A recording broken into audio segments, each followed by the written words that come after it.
Okay, അപ്പോൾ നമ്മൾ ഇന്നത്തെ വീഡിയോയിൽ നോക്കാൻ പോകുന്നത് പറഞ്ഞാൽ 65Kക്കും 35Kക്കും ബിൽഡ് ചെയ്യാൻ പറ്റിയ വളരെയധികം ബഡ്ജറ്റ് ഫ്രണ്ട്ലി ആയിട്ടുള്ള ഒരു കിടിലം രണ്ട് PC ബിൽഡാണ്. നിങ്ങൾക്ക് യൂസ്ഫുൾ ആയിട്ടുള്ള ഒരു ബിൽഡ് തന്നെയാണ്. അതായത് നിങ്ങൾക്ക് ഗെയിമിങ് ചെയ്യണമെങ്കിൽ ഗെയിമിങ് ചെയ്യാം, എഡിറ്റിംഗ് ചെയ്യണമെങ്കിൽ എഡിറ്റിംഗ് ചെയ്യാം. അപ്പോൾ ഇതിൻ്റെ ബെഞ്ച് മാർക്സ് എങ്ങനെയാണെന്നുള്ളതും ഈ ഒരു വീഡിയോയിൽ ഞാൻ പറയുന്നുണ്ട്. അതായത് മാക്സിമം നമുക്ക് അത്യാവശ്യം ഈ ഒരു ബഡ്ജറ്റിൽ ബിൽഡ് ചെയ്യാൻ പറ്റിയ അതൊരു കിടില സെറ്റപ്പാണ്. സോ ആദ്യം തന്നെ ഈ ഒരു 65K PC ബിൽഡിൽ നമ്മൾ യൂസ് ചെയ്യാൻ പോകുന്ന പാർട്സ് എന്തൊക്കെയാണെന്ന് നോക്കാം. ഇതിനകത്ത് യൂസ് ചെയ്യുന്ന പ്രൊസസ്സർ എന്ന് പറയുന്നത് AMDയുടെ Ryzen 5 5600X പ്രൊസസ്സറാണ്. ഇതൊരു 6 കോർ 12 ത്രെഡ് പ്രൊസസ്സറാണ്. അപ്പോൾ നിങ്ങൾക്ക് 4K എഡിറ്റിങ് അതുപോലെ തന്നെ 4K ഗെയിമിങ്ങിനൊക്കെ പറ്റിയിട്ടുള്ള ഹൈപ്പർ ത്രെഡിങ് ആയിട്ടുള്ള നല്ലൊരു പ്രൊസസ്സറാണ്. അത്യാവശ്യം നല്ല രീതിക്ക് പവർഫുൾ ആയ ഒരു പ്രൊസസ്സർ തന്നെയാണ്. പക്ഷേ ഇതിന് ഫ്യൂച്ചർ അപ്ഗ്രേഡബിലിറ്റി ഉള്ള ഒരു ബിൽഡാണെന്ന് വെച്ച് കഴിഞ്ഞാൽ ഇന്നത്തെ കാലത്ത് വളരെയധികം ഫ്യൂച്ചർ അപ്ഗ്രേഡബിലിറ്റി ഒന്നുമില്ല. അപ്പോൾ ഇതിനകത്ത് നമുക്ക് ഒരു അഡീഷണൽ കൂളർ വെക്കണമെങ്കിൽ വെക്കാം. പക്ഷേ ഇൻബിൽഡ് കൂളർ വെക്കുന്നേക്കാളും ഏറ്റവും ബെസ്റ്റ് എന്ന് പറയുന്നത് അഡീഷണൽ ആയിട്ട് ഒരു എയർ കൂളർ വെക്കുന്നതായിരിക്കും.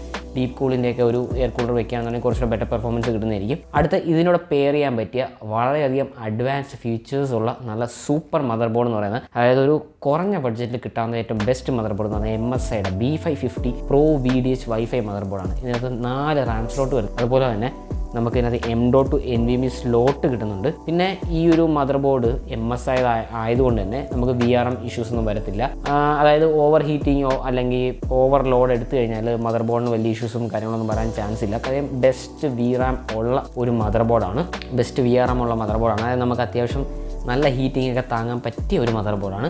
സോ 110K നോക്കുകയാണെന്നുണ്ടെങ്കിൽ ഇൻബിൽഡ് വൈഫൈ പ്ലസ് 4 RAM സ്ലോട്ടും ഏറ്റവും ബെസ്റ്റ് ക്വാളിറ്റി ആയിട്ടുള്ള മദർ ബോർഡ് നോക്കുകയാണെന്നുണ്ടെങ്കിൽ B550 Pro VDH wifi mother board നല്ലൊരു ഓപ്ഷനാണ്. സോ നമ്മൾ അടുത്തതെന്ന് പറയുന്നത് ഇതിനകത്ത് യൂസ് ചെയ്യാൻ പോകുന്ന RAM എന്ന് പറയുന്നത് T-Forceൻ്റെ 6GB RAM ആണ്. അപ്പോൾ ഇതൊരു 3200 MHz 2 8GB സ്റ്റിക്സ് ആണ്. അപ്പോൾ 2x8 നമുക്ക് 16GB ആണ് ടോട്ടൽ യൂസ് ചെയ്യുന്നത്.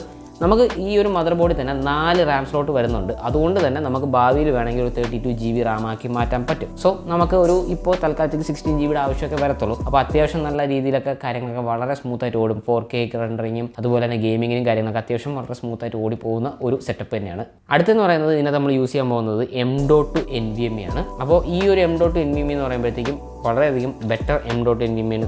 നോർമൽ SSD-യേക്കാളും ക്രൂഷ്യൽ M.2 NVMe ആണ്. നമുക്ക് ഇതിനകത്ത് 3500 മോഡ് റീഡ് ആൻഡ് റൈറ്റ് സ്പീഡും കാര്യങ്ങളൊക്കെ വരുന്നതായിരിക്കും. അപ്പോൾ വളരെയധികം ഫാസ്റ്റായിട്ട് റെൻഡറിങ് സ്പീഡും കിട്ടുന്നതായിരിക്കും. അതുപോലെ തന്നെ നിങ്ങൾക്ക് ഗെയിമിങ്ങിലും വളരെയധികം പെട്ടെന്ന് ലോഡാവുന്നതായിരിക്കും. സോ ഒരു 512GB M.2 NVMe ആണ് ഇവിടെ ചൂസ് ചെയ്തിരിക്കുന്നത്. ഈ ഒരു ബഡ്ജറ്റിൽ ഒതുങ്ങാൻ വേണ്ടിയിട്ട് 512GB പറ്റത്തുള്ളൂ. അല്ലെങ്കിൽ ഏറ്റവും ബെസ്റ്റ് ഓപ്ഷൻ എന്ന് പറഞ്ഞാൽ 1TB പോകുന്നതെന്നായിരിക്കും. കാര്യം ഒരു 1000 അല്ലെങ്കിൽ ഒരു 1500 വ്യത്യാസം വരത്തുള്ളൂ.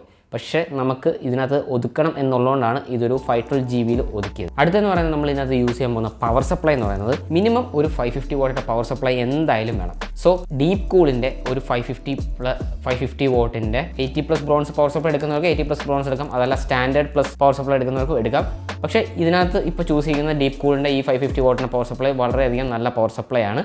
അപ്പോൾ വലിയ ഇഷ്യൂസും കാര്യങ്ങളൊന്നും വരാൻ ചാൻസ് ഇല്ല. ഓവർലോഡിങ് അങ്ങനെയുള്ള ഇഷ്യൂസ് ഷോർട്ടേജ് ഒന്നും വരാൻ ചാൻസ് ഇല്ല. പിന്നെ പ്രധാനമായിട്ട് ഇതിനകത്ത് മെയിൻലി നമുക്ക് വേണ്ട ഗ്രാഫിക്സ് കാർഡാണ്. ഏറ്റവും ബെസ്റ്റ് ഗ്രാഫിക്സ് കാർഡാണ് ഇതിനകത്ത് പെയർ ചെയ്തിരിക്കുന്നത്. NVIDIAയുടെ കളർഫുള്ളിൻ്റെ RTX 3060 12GB ഗ്രാഫിക്സ് കാർഡാണ്. സോ നമ്മൾ ഈ ഒരു 5600Xൻ്റെ കൂടെ ഈ RTX 3050 പെയർ ചെയ്യണമെന്നുണ്ടെങ്കിൽ 4K ഒക്കെ വളരെയധികം സ്മൂത്തായിട്ട് റെൻഡറിങ് കാര്യങ്ങളൊക്കെ പോകുന്നതായിരിക്കും. വളരെയധികം എന്നല്ല, അത്യാവശ്യം നമുക്കൊരു മിഡ് റേഞ്ചിൽ 4K എഡിറ്റ് ചെയ്യാൻ പറ്റിയൊരു PC ബിൽഡാണ്. അതുപോലെ തന്നെ നമുക്ക് ഹയർ ആൻഡ് കോഡിങ് പിന്നെ ഗെയിമിങ്ങിനും സ്ട്രീമിങ്ങിനും ഇത് ധാരാളം തന്നെയാണ്. 3060 ഉള്ളതുകൊണ്ട് തന്നെ ഏറ്റവും ബെസ്റ്റ് നിങ്ങൾക്ക് സ്ട്രീമിംഗ് പെർഫോമൻസും കാര്യങ്ങളൊക്കെ കിട്ടുന്നതായിരിക്കും.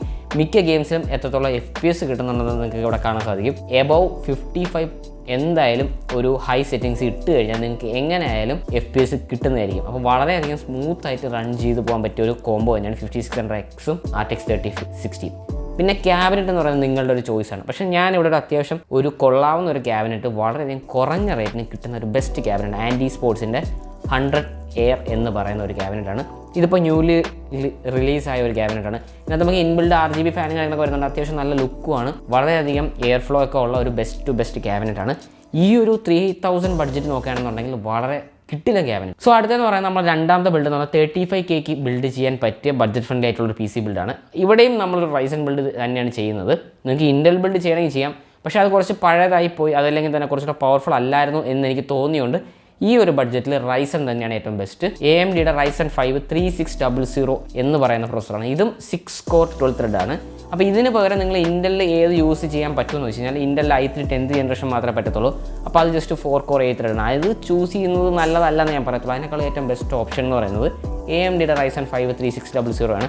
കാര്യം ഇത് 6 കോറാണ്, ഹൈപ്പർ ത്രെഡിങ് വരുന്നുണ്ട്. അപ്പോൾ നമുക്ക് സ്ട്രീം ചെയ്യാം, അതുപോലെ നമുക്ക് എഡിറ്റ് ചെയ്യാനും വളരെയധികം സപ്പോർട്ടീവാണ്, വലിയ ലാഗും കാര്യങ്ങളൊന്നും ഇല്ലാതെ. പിന്നെ ഇതിന് സൂട്ടാവുന്ന വളരെയധികം കുറഞ്ഞ ബഡ്ജറ്റിൽ കിട്ടാവുന്ന ഒരു ബെസ്റ്റ് മദർ ബോർഡ് എന്ന് പറഞ്ഞാൽ MSIയുടെ B450 Pro VDH Max mother ബോർഡാണ്. പക്ഷേ ഇതിൽ ഫീച്ചേഴ്സൊക്കെ വളരെയധികം ലിമിറ്റഡ് ആണ്. കാര്യം നമുക്കിതിനകത്ത് 2 RAM സ്ലോട്ടേ വരുന്നുള്ളൂ. അതുപോലെ തന്നെ നമുക്കിതിനകത്ത് വൈഫൈയും കാര്യങ്ങളും യാതൊന്നും തന്നെ ഇല്ല. പിന്നെ M.2 സ്ലോട്ട് വരുന്നുണ്ട്. അത് വളരെയധികം ഒരു ഉപകാരമായി. കാര്യം ഈ ഒരു കുറഞ്ഞ 4000 രൂപയുടെ ബഡ്ജറ്റിൽ കിട്ടുക എന്ന് പറയുന്നത് എല്ലാം കൂടെയൊക്കെ തരണമെന്ന് വെച്ച് കഴിഞ്ഞാൽ അത് നടക്കത്തില്ല. കുറച്ചൊക്കെ ഇതൊക്കെ കുറച്ച് നമുക്ക് ഈ ഒരു 4000 രൂപയുടെ ബഡ്ജറ്റ് ഇതൊക്കെ കിട്ടത്തുള്ളൂ. സോ അത്യാവശ്യം നല്ല മദർ ബോർഡ് തന്നെയാണ് ഈ 3600 പേർ ചെയ്യാൻ പറ്റിയത്. അടുത്ത റാം എന്ന് പറയുന്നത് T4സിൻ്റെ നോൺ RGB റാമാണ്. 1700 ആ ഒരു ബഡ്ജറ്റൊക്കെ കിട്ടുന്ന 8GB മാത്രമേ ഇവിടെ യൂസ് ചെയ്യുന്നുള്ളൂ. നമ്മൾ 8GB മാത്രമേ ഇവിടെ യൂസ് ചെയ്യുന്നുള്ളൂ. കാര്യം 16GB പോവുകയാണെന്നുണ്ടെങ്കിൽ നമ്മളെ ബഡ്ജറ്റ് ഒരുപാട് മുകളിൽ. അതുകൊണ്ട് 8GB ഒതുക്കിയേ പറ്റുള്ളൂ. അപ്പോൾ ബാക്കി ഒരു റാം സ്ലോട്ടും ഉണ്ട്. വേണമെങ്കിൽ നമുക്ക് ഫ്യൂച്ചറിൽ ഒരു 8 ഇട്ട് 16 ആക്കാം, അല്ലെങ്കിൽ 2 16 ഇട്ട് 2 32 ആക്കാം. പക്ഷേ 16 ആവശ്യം വരത്തുള്ളൂ. അടുത്തതെന്ന് പറയുന്നത് സ്റ്റോറേജ് സെയിം തന്നെയാണ്. 512GB സെയിം ക്രൂഷ്യലുള്ള സ്റ്റോറേജ് ആണ്. അതുപോലെ തന്നെ നമുക്ക് പവർ സപ്ലൈ ഇവിടെ 450 വാട്ടിൻ്റെ പവർ സപ്ലൈ തന്നെ ധാരാളമാണ്. അപ്പോൾ നിങ്ങൾക്ക് ഒരു 450 വാട്ടിൻ്റെ 80+ ബ്രോൺസ് പവർ സപ്ലൈ കിട്ടുകയാണെന്നുണ്ടെങ്കിൽ ഇതിൻ്റെ പെയർ ചെയ്യുന്നത് വളരെയധികം നല്ലതാണ്. ഒരു ഫ്യൂച്ചർ അപ്ഗ്രേഡബിലിറ്റി ഉണ്ടെന്നുണ്ടെങ്കിൽ പോലും 450യുടെ ആയിരിക്കും, അതിൻ്റെ ആവശ്യം വരത്തുള്ളൂ. പിന്നെ ഇതിനകത്ത് ചൂസ് ചെയ്യുന്ന ക്യാബിനറ്റ് എന്ന് പറയുന്നത് വളരെ മിനിമൽ ആയിട്ടുള്ള ക്യാബിനറ്റാണ്. ടെമ്പേർഡ് ഗ്ലാസോ അലങ്കാരമോ യാതൊന്നും തന്നെ ഇല്ല. വളരെ മിനിമൽ ആയിട്ടുള്ള ഒരു ക്യാബിനറ്റാണ്. ഈ ഒരു ആൻറ്റി സ്പോർട്സിൻ്റെ ക്യാബിനറ്റ് നിങ്ങൾക്ക് യൂസ് ചെയ്യാം. അപ്പം 35K അതിനകത്ത് നമുക്ക് അത്യാവശ്യം കാര്യങ്ങളെല്ലാം കിട്ടുകയും വേണം. എന്നാൽ ബഡ്ജറ്റും കുറഞ്ഞിരിക്കണമെന്നുണ്ടെങ്കിൽ കുറച്ച് കാര്യങ്ങളൊക്കെ ഒന്ന് അഡ്ജസ്റ്റ് ചെയ്തേ പറ്റുള്ളൂ. അതുകൊണ്ടാണ് ക്യാബിനറ്റ് ഇവിടെ ഇത്രയും കുറഞ്ഞ ക്യാബിനറ്റ് എടുത്തത്. പക്ഷേ ഈ ഒരു ക്യാബിനറ്റ് വലിയ ഇഷ്യൂസ് ഒന്നുമില്ല. ക്യാബിനറ്റ് വേണമെന്നുണ്ടെങ്കിൽ നിങ്ങൾക്ക് ഫ്യൂച്ചറിൽ മാറ്റിയെടുക്കാവുന്നേ ഉള്ളൂ. അതിനകത്തോട്ട് റീപ്ലേസ് ചെയ്യാവുന്നവരുടെ പാർട്സൊക്കെ എടുത്ത് മാറ്റി അതിൽ നിർത്തി ഇതിനകത്തോട്ടൊക്കെ വെച്ചാൽ മതി. വളരെ സിമ്പിൾ ആയിട്ടുള്ള കാര്യമാണ്. അപ്പോൾ അത്രയേ ഉള്ളൂ. സോ അടുത്ത ഫൈനലി ഈ ഒരു PCക്കകത്ത് നമ്മൾ യൂസ് ചെയ്യാൻ പോകുന്ന ഗ്രാഫിക്സ് കാർഡ് എന്ന് പറയുന്നത് NVIDIയുടെ GTX 1650 4GB ഗ്രാഫിക്സ് കാർഡ്. അപ്പോൾ ഈ ഒരു ബഡ്ജറ്റിൽ വെക്കാൻ പറ്റിയ ബോട്ടിലിനൊക്കെ യാതൊന്നുമില്ല നല്ല ബെസ്റ്റ് ഗ്രാഫിക്സ് കാർഡ് 1650 തന്നെയാണ്. RX 6400 എടുത്തു കഴിഞ്ഞാൽ നിങ്ങൾക്ക് സ്ട്രീം ചെയ്യാനും എഡിറ്റ് ചെയ്യാനും പറ്റത്തില്ല, ജസ്റ്റ് ഗെയിം കളിക്കാൻ മാത്രമേ പറ്റത്തുള്ളൂ. സോ ബെസ്റ്റ് ഓപ്ഷൻ എന്ന് പറയുന്നത് 1650 ആണ്. ഈ ഒരു 1650 നിങ്ങൾക്ക് വേണമെങ്കിൽ അപ്ഗ്രേഡ് ചെയ്ത് 3050 ആക്കി മാറ്റണമെങ്കിൽ 3050 ആക്കാം. RTX 2060 ആക്കണമെങ്കിൽ ആക്കാം. അതുപോലെ തന്നെ 6060 സൂപ്പർ ആക്കണമെങ്കിലും സൂപ്പർ ആക്കാം, പവർ സപ്ലൈ ചേഞ്ച് ചെയ്യാതെ തന്നെ. അപ്പോൾ വളരെയധികം യൂസ്ഫുൾ ആയിട്ടുള്ള ബിൽഡാണ്. 1650 തന്നെ ധാരാളമായിരിക്കും. അതിൽ തന്നെ അത്യാവശ്യം എല്ലാ കാര്യങ്ങളും ഓടിപ്പോകും. സോ ഇതാണ് നമ്മളുടെ ഒരു 2 65Kക്കും 35Kക്കും ബിൽഡ് ചെയ്യാൻ പറ്റിയ ഏറ്റവും ബെസ്റ്റ് 2 ബഡ്ജറ്റ് ഫ്രണ്ട്ലി PC. അപ്പോൾ നിങ്ങൾക്ക് വേറെ എന്തെങ്കിലും അഭിപ്രായം ഉണ്ടെങ്കിൽ താഴെ കമൻറ്റ് ചെയ്യണേ. അപ്പോൾ വേറെ എന്തെങ്കിലും കണ്ടിട്ട് അടുത്തൊരു കാണാം. അതൊരു ടാറ്റ.